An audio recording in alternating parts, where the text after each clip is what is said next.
मैं आमंत्रित करती हूँ कार्यक्रम के अध्यक्ष व हमारे मार्गदर्शक माननीय कुलपति प्रोफेसर एच.डी. चारण सर से कि वह हमारा मार्गदर्शन करें। Sir please. धन्यवाद ममता।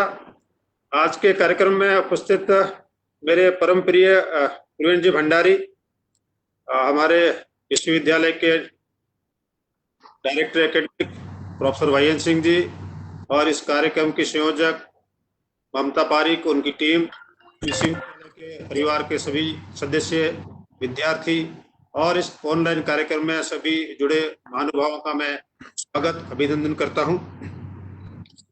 मुझे याद आता है कि प्रवीण भंडारी जी के साथ मैंने लगभग 20-25 साल तक सर्विस की है, तो उनके साथ रहने का अच्छा बुरा सभी मैं बहुत ही अच्छी तरह से हमेशा याद के रूप में संजोए हुए रखता हूं।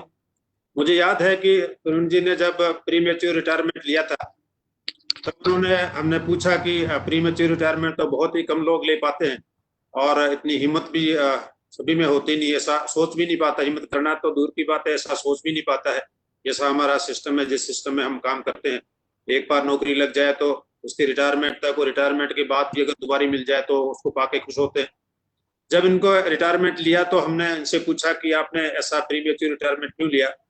जो बात उन्होंने उसमें कही मुझे आज भी याद है। उन्होंने कहा कि जहाँ हम रहते हैं, काम करते हैं, वहाँ हमको बहुत अच्छा लगता है, उस पर अपनापन हो जाता है, प्यार होने लगता है, जैसे एक चिड़िया को अपने घोंसले से प्यार होने लगता है, क्योंकि वहाँ अपने अनुकूलता पाता है, अपने आप को बहुत ही अच्छी स्थिति में पाता है, वही रहना चाहता है। लेकिन मनुष्य को जीवन तो एक ही दिया है, इस जीवन में बहुत सारे काम करने हैं, लगभग सारे काम इसी जीवन में करने, इसलिए उससे बाहर निकल के देखते हैं तो हो सकता है और भी अच्छे काम की गुंजाइश बनती है, और यही सोच के मैंने रिटायरमेंट लिया है। मुझे उनकी बात आज भी याद आती है, और उसी समय मैंने अपनी तरफ से कहा था कि आप बाहर जाके कुछ ऐसा बनाए कि हम भी पीछे लाइन में लगे हैं, प्री रिटायरमेंट लेके तो नहीं आएंगे, लेकिन रिटायरमेंट के बाद आए तो हमको कुछ ऐसी जगह मिले कि हम भी कुछ अपना योगदान दे पाए समाज के हित में, और समाज के हित में निश्चित रूप से करेंगे, वो हमारे हित में है, हमारी अपनी खुशी के लिए है, ऐसा कुछ कर पाए। वो हमारा कमिटमेंट आज भी बना हुआ है। मैं आज फिर उसको रीइटरेट कर रहा हूँ। अरुण जी के बारे में मैं इतना कहना चाहता हूँ कि यहाँ आने से पहले मैं डीन एकेडमिक हुआ करता था, और उससे पहले प्रवीण भंडारी जी उस डीन एकेडमिक हुआ करते थे। तो यानी इस तरह से समझे कि मैं उनके पीछे पीछे चल रहा हूँ। पहले वो डीन एकेडमिक वहाँ थे और उसके बाद मैं डीन एकेडमिक बना। अब ये जहाँ समाज के क्षेत्र में है, मैं निश्चित रूप से वहाँ कहीं अगर फिट हो पाया तो निश्चित रूप से करना चाहूंगा। एक बहुत अच्छी बात अभी बात में निकली कि जहाँ बीकानेर का नाम आएगा, बीकानेर के नाम से पहले माता करणी माता का नाम आएगा, और प्रवीण जी के साथ मैं समझता हूँ कि जन्म से या बचपन से ही करणी माता का नाम जुड़ा हुआ है। बहुत बड़ा संस्थान वो बीकानेर करणी माता के नाम से कोटा में चला रहे हैं, श्री करणी नगर विकास समिति। इनकी माता श्री श्रद्धेय प्रसन्ना जी ने संस्थान को बड़ा किया, खड़ा किया, जहां नवजात बच्चों को पालने के लिए और इस तरह से जो समाज में पीड़ित है, विधवाएं हैं, उन लोगों को सेवा के लिए और इतना बड़ा संस्थान उन्होंने खड़ा किया। और मैं समझता हूं कि उसी संस्थान को खड़ा होता देखते हुए प्रवीण जी ने जो सीखा है, निश्चित रूप से उसी का फल है कि उसी का परिणाम है कि वो जीवन में जो कुछ कर रहे हैं ऐसा करने में सक्षम हो पाए हैं। मुझे हालांकि अध्यक्ष बनने के लिए कहा गया, और अध्यक्ष तो चूंकि अंत में भाषण देता है लेकिन मेरा मन किया कि अंत में भाषण प्रवीण जी के भाषण देने के बाद वैसे तो पहले कुछ बचेगा नहीं कि मैं कुछ बोलूं, लेकिन इससे भी जो बढ़कर अध्यक्ष तो कुछ भी बोलते हैं, उसको कोई रोकता नहीं, बोल ही सकता है। लेकिन मेरे मन में आया कि प्रवीण जी इतनी अच्छी बात कहेंगे, और उस अच्छी बात के बाद में मैं कुछ अगर कड़वी बात कहूं तो बेहद निश्चित रूप से उसका स्वाद कम होने लगेगा। इसको ऐसा कह सकते हैं कि बहुत अच्छा खाना खिलाएं और उसके ऊपर कह देंगे थोड़ा अचार खा लो, तो वो अचार का स्वाद जो है हमेशा रहता है, बाकी सब स्वाद नीचे रह जाता है। तो मैं कुछ ऐसा करना नहीं चाहता था, इसलिए मैंने सब इनको अनुरोध किया कि मैं अपना भाषण पहले दूंगा। प्रवीण जी का भाषण जो बच्चों के मन में और रहे, और बहुत देर तक उसका जायका उनके पास रहे, और उस बहुत देर तक ही नहीं, उनमें से कुछ बच्चे उसको अगर हमेशा रख पाते हैं तो उनके लिए बहुत ही उपयोगी हो सकता है।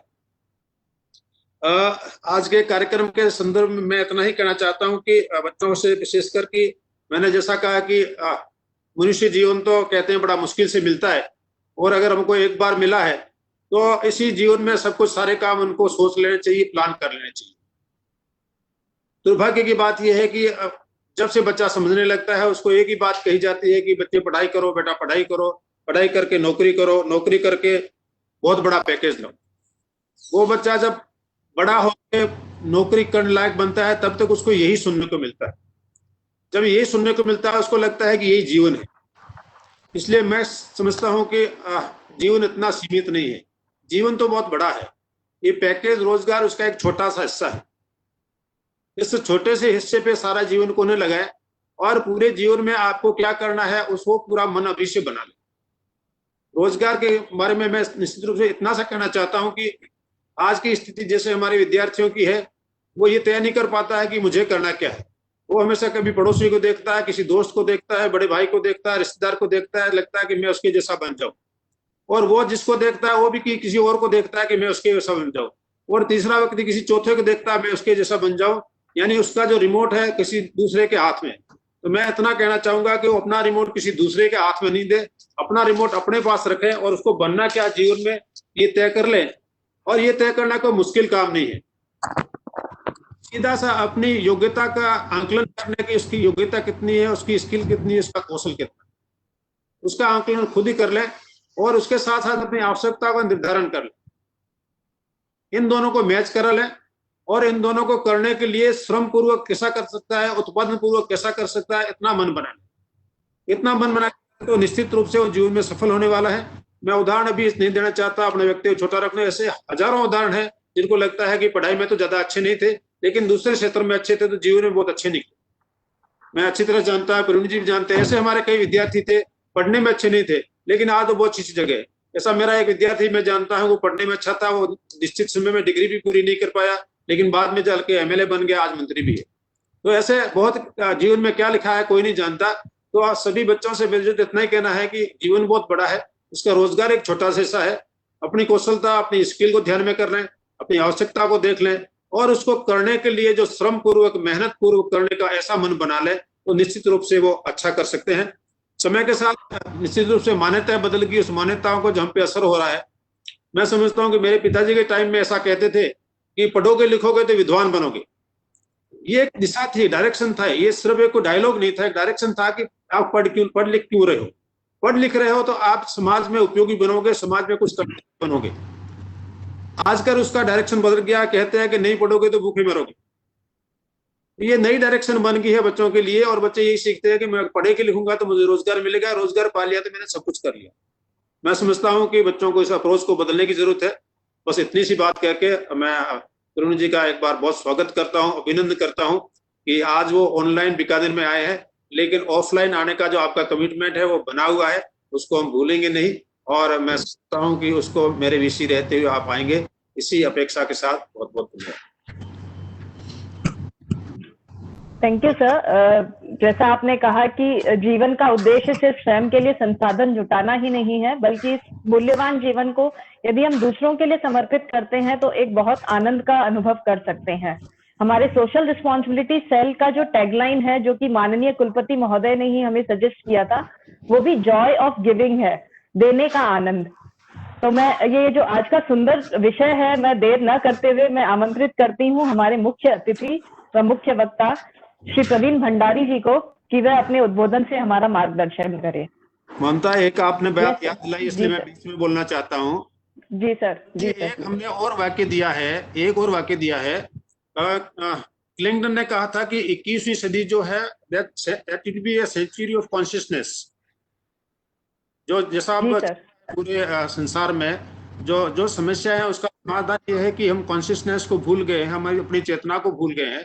तो हमने एक नया बीटीओ के साथ टैग वाक्य दिया है, aligning with the 21st century, the century of consciousness. Over to Praveen ji. Ji